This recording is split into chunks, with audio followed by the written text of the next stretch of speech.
Hello everyone and welcome back. I'm Day-Glo Buffalo and this is Let's Play The Hitchhiker's Guide to the Galaxy. When we last left off, we were in the Vl'Hurg and had just gotten ourselves an atomic vector plotter. And now, well, we're about to be thrown into space, so we're in quite a pickle, actually. But while Ford is distracting the guard, we could consult guide on plotter. The guide checks through its sub-Ethernet. The atomic vector plotter is one of the primary application devices of improbability physics. Ford continues trying to talk the guard into a sudden career change. Okay, so, well, do we need anything else? While we're at it, since we have to wait, let's not waste time. Consult guide on Earth. Mostly harmless. Okay, the guard says, well, all things considered, I guess I like being a guard, especially the shouting. Resistance is useless. He throws you and Ford into the airlock and closes the door. Airlock. This airlock has massive doors to port and starboard. Well, can we go port?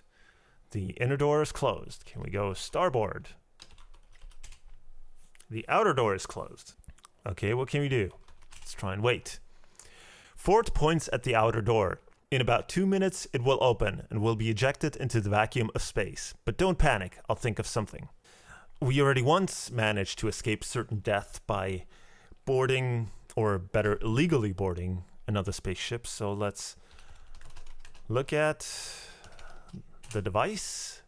The electronic sub-ether signaling device is shaped like a small fist. We already had that. Knuckles are currently blinking, indicating a spaceship in the vicinity. So, why not press the green button again?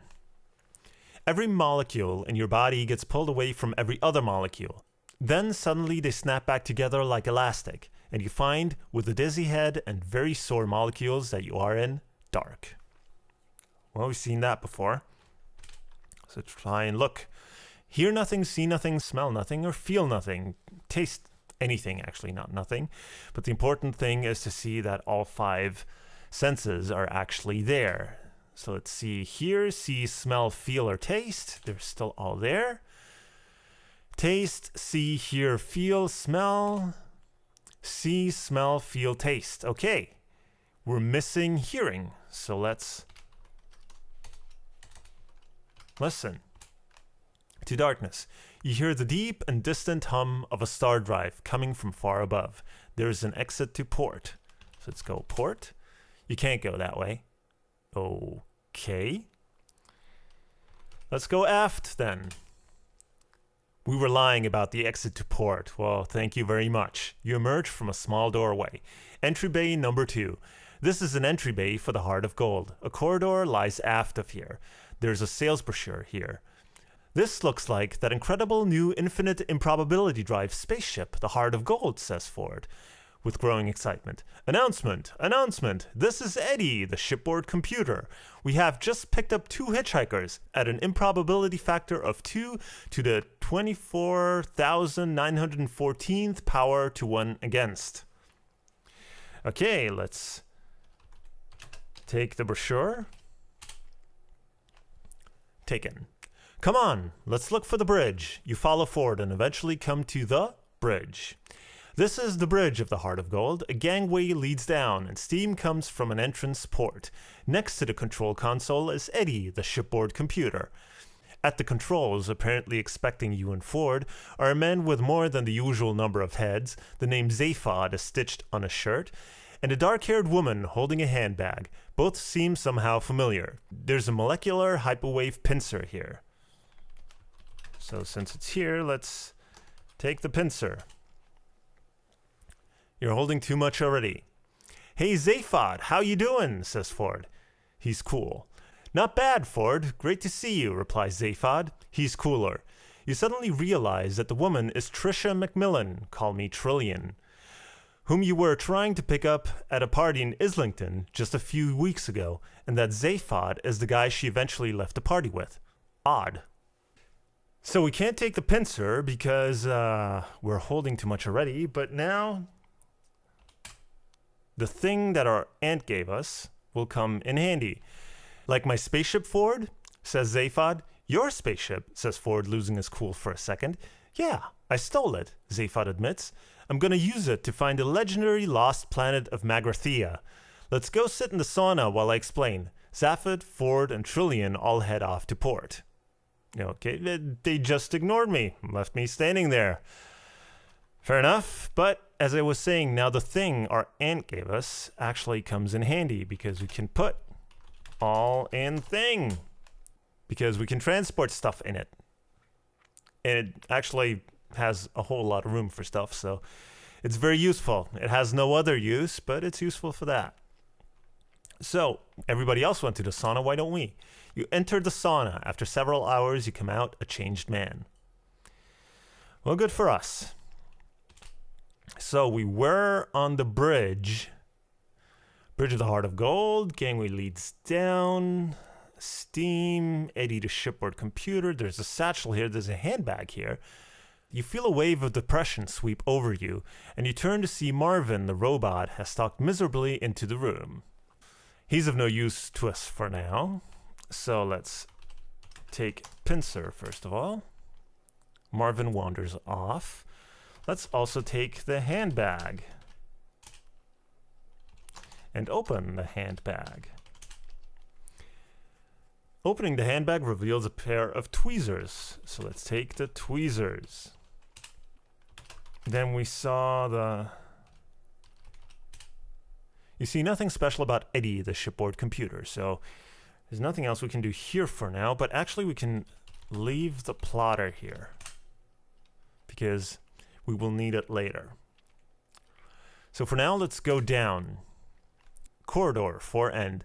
This is one end of a short corridor that continues aft along the main deck of the Heart of Gold. Doorways lead fore and port. In addition, a gangway leads upward.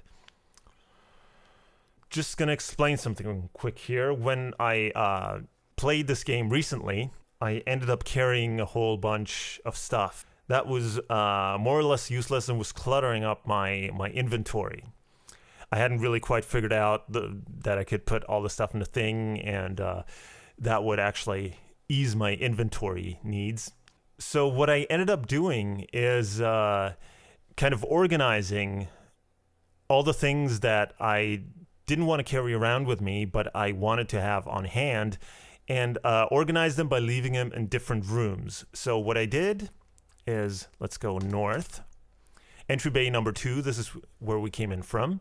Actually, we should have gone 4 because we're on a spaceship and all the directions are given in those kind of ship kind directions for aft, port, and starboard. But anyway, both work. And in entry bay number 2, what I left here were tools that I picked up because we're going to have to collect 10 tools, of which one we're actually going to need to use. But the game randomly decides which one of those 10 tools you need in the end. So you have to collect all 10. So this is where I left my tools. So we can drop the tweezers here because we won't need any of the tools until the end. We can drop the pincer here. And then even at the end, we'll only need one of the tools. The thing, we want to keep that. We can drop the screwdriver. Toothbrush, signaling device, Hitchhiker's Guide, towel, pocket fluff, sales brochure. Okay. So far we have 3 tools. So let's go south. Corridor 4 end is where I left all the stuff that was pretty much useless. So let's see. Let's drop the handbag. And notice that the first item in our inventory is no tea. So we have no tea, which probably means that we want tea. So if we want to keep the thing, we can drop the toothbrush. We can drop the signaling device because we're not going to need that again. The Hitchhiker's Guide we want to keep. A towel, we always need a towel. The fluff, actually, I want to keep somewhere else. And well, let's read the brochure. Equipped with a sensational breakthrough in improbability physics, the Heart of Gold will make you the envy of every major government. When a ship's infinite improbability drive is activated, the Heart of Gold passes through every point in the universe simultaneously, making travel to a single location a breeze. The sales brochure goes on to describe the ship's complement of Sirius Cybernetics Corporation-designed robots and computers, all equipped with GPP, Genuine People Personalities.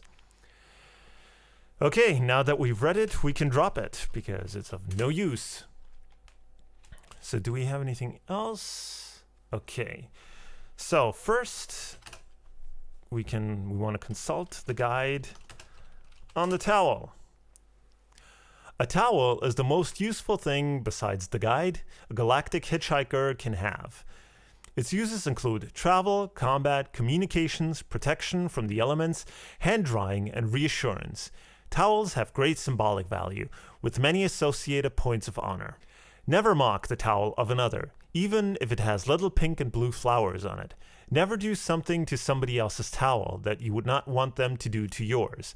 And if you borrow the towel of another, you must return it before leaving the world. Let's also consult guide on... No, we've already done the vector plotter. On the ravenous bug bladder beast of Trawl, which was something that was referenced earlier in the Vogon entry, so we might want to look that up.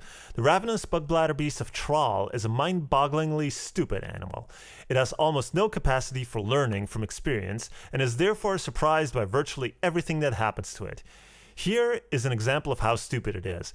It thinks that if you can't see it, it can't see you. Its behavior would be quite endearing if it wasn't spoiled by this one thing. It is the most violently carnivorous creature in the galaxy. Avoid, avoid, avoid. So there's something implied here that, again, in the book is spelled out. But here it is only implied, apparently expecting you to, I don't know, either know it from the book or figure it out yourself. Which is that, yes, the beast is so stupid that it thinks that if you can't see it, it can't see you. And one of the most useful uses for a towel is to actually wrap it around your head when you get attacked by the ravenous bug bladder beast of Trawl, so that you can't see it and it thinks it can't see you. Anyway, so I think that's all we have to look up for now. So let's go aft. Corridor, aft end. This is one end of a short corridor that continues forward along the main deck of the Heart of Gold. Doorways lead aft and port. In addition, a gangway leads downward. All right. So let's try down. Hatchway. You're at the bottom of a gangway. A hatch below you is closed. There's a small access space to starboard. Let's try starboard. That entrance is so narrow that you probably couldn't pass by holding anything. Well, maybe one thing, and that is later where the tool that we need comes into play, that we can't just carry all of the tools into that room. We actually can only bring the one tool that we need. Well, nothing to do here because we can't open the hatch. Loud sirens blare, fantastically bright red lights flash from all sides, and a soft female voice mentions that opening this hatch in space will evacuate the air from the ship, and we don't want to do that. So let's go back up. Let's try and go, what was it, port? The screening door is closed. You feel a wave of depression and so on, so let's open door. The door explains, in a haughty tone, that the room is occupied by a super-intelligent robot, and that lesser beings, by which it means you, are not to be admitted. Show me some tiny example of your intelligence, it says. And maybe, just maybe, I might reconsider. Marvin enters the room to port, door closes behind him. So, well, while we're at it, let's consult guide. Guide on intelligence. 30 million generations of philosophers have debated the definition of intelligence. The most popular definition appears in the Sirius Cybernetics Corporation Android manuals. Intelligence is the ability to reconcile totally contradictory situations without going completely bonkers. For example, having a stomach ache and not having a stomach ache at the same time. Holding a hole without the donut. Having good luck and bad luck simultaneously, or seeing a real estate agent waive his fee. So we can't get in there right now, so let's try and go aft. That entrance leads to the infinite improbability drive chamber.